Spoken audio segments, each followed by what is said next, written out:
क्या सरकार ने अपनी राजनीतिक रणनीति बदल दी है? और सबसे बड़ा सवाल जिस परिसीमन यानी डीलिमिटेशन बिल को लेकर पिछले कई महीनों से देश भर में चर्चा चल रही थी, उस पर अचानक सन्नाटा क्यों छा गया? अब सरकार का पूरा फोकस FCRA संशोधन बिल पर दिखाई दे रहा है।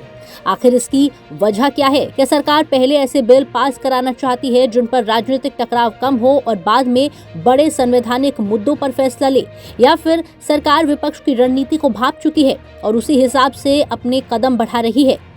यही सवाल आज देश की राजनीति के केंद्र में है, क्योंकि संसद में कौन सा बिल पेश होता है, ये जितना महत्वपूर्ण होता है उतना ही महत्वपूर्ण ये भी होता है कि कौन सा बिल फिलहाल रोक दिया जाता है।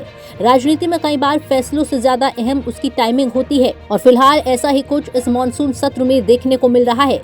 सबसे पहले बात FCRA संशोधन बिल की। FCRA यानी फॉरेन कंट्रीब्यूशन रेगुलेशन एक्ट, ये वही कानून है जो तय करता है कि भारत में कोई NGO, ट्रस्ट, संस्था या संगठन विदेश से मिलने वाला पैसा कैसे और किन नियमों के तहत ले सकता है। सरकार का कहना है कि विदेशी फंड का इस्तेमाल पूरी तरह पारदर्शी होना चाहिए और उसका उपयोग केवल उसी उद्देश्य के लिए होना चाहिए जिसके लिए अनुमति दी गई है। पिछले कुछ वर्षों में सरकार FCRA कानून को लगातार सख्त बनाती रही है। अब नए संशोधन के जरिए उन संस्थाओं की संपत्तियों के प्रबंधन के लिए भी स्पष्ट व्यवस्थाएं प्रस्तावित की गई हैं, जिनका FCRA लाइसेंस रद्द हो जाता है, समाप्त हो जाता है या वे खुद उसे सरेंडर कर देती हैं। सरकार का तर्क है कि इससे कानूनी अस्पष्टता खत्म होगी और जवाबदेही बढ़ेगी, लेकिन विपक्ष और कुछ सामाजिक संगठनों का कहना है कि कानून में बढ़ती सख्ती से कई संस्थाओं के कामकाज पर असर पड़ सकता है। यानी ये सिर्फ एक प्रशासनिक बदलाव नहीं बल्कि राजनीतिक और सामाजिक बहस का भी विषय बन चुका है। यही वजह है कि सरकार इस बिल को जल्द पारित कराना चाहती है ताकि विदेशी फंडिंग से जुड़े नियमों को और स्पष्ट बनाया जा सके। अब बात उस मुद्दे की जिसने पिछले कई महीनों से देश की राजनीति में हलचल मचा रखी थी, परिसीमन यानी डीलिमिटेशन। आसान भाषा में समझे तो परिसीमन का मतलब है जनसंख्या के आधार पर लोकसभा और विधानसभा सीटों की सीमाएं और संख्या तय करना। पहली नजर में ये एक तकनीकी प्रक्रिया लग सकती है, लेकिन इसका सीधा असर देश की राजनीति और राज्यों के प्रतिनिधित्व पर पड़ता है। अगर भविष्य में परिसीमन होता है तो कुछ राज्यों की सीटें बढ़ सकती हैं, जबकि कुछ राज्यों की राजनीतिक हिस्सेदारी पर असर पड़ सकता है। यही वजह है कि दक्षिण भारत के कई राज्यों ने पहले ही अपनी चिंताएं जाहिर की हैं। उनका कहना है कि जिन्होंने जनसंख्या नियंत्रण में अच्छा प्रदर्शन किया, उन्हें भविष्य में नुकसान नहीं होना चाहिए।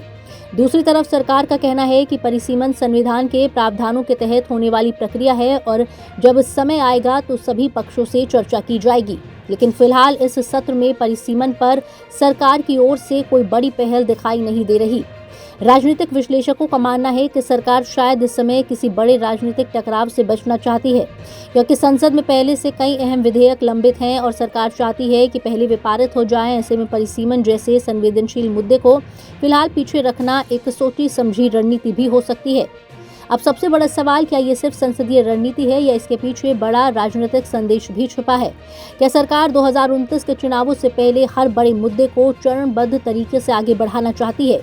क्या पहले ऐसे विधेयकों को कानून बनाया जाएगा जिन पर अपेक्षाकृत कम विरोध है और फिर बाद में परिसीमन जैसे बड़े राजनीतिक मुद्दे पर फैसला लिया जाएगा? या फिर सरकार विपक्ष को कोई बड़ा मौका नहीं देना चाहती, इसलिए फिलहाल टकराव वाले मुद्दों को रोककर आगे बढ़ रही है? इन सवालों का जवाब आने वाले दिनों में संसद की कार्यवाही से जरूर मिलेगा, लेकिन इतना तय है कि मॉनसून सत्र की सबसे बड़ी कहानी सिर्फ ये नहीं होगी कि कौन सा बिल पास हुआ, बल्कि ये भी होगी कि कौन सा बिल अभी इंतजार में है। संसद की रणनीति अक्सर आने वाली राजनीति की दिशा तय करती है, इसलिए FCRA बिल पर बढ़ती रफ्तार और परिसीमन पर छाई खामोशी को सिर्फ एक संयोग मानना शायद जल्दबाजी होगी। आने वाले दिनों में सरकार के अगले कदम ये साफ कर देंगे कि ये सिर्फ विधायी प्राथमिकता है या फिर देश की राजनीति की नई पटकथा लिखी जा रही है। इसे संसद के भीतर होने वाली हर बहस और हर फैसले पर नजर रखना जरूरी है, क्योंकि कई बार राजनीति में सबसे ज्यादा संदेश वही फैसला देता है जो तुरंत नहीं लिया जाता। ब्यूरो रिपोर्ट, जी मीडिया।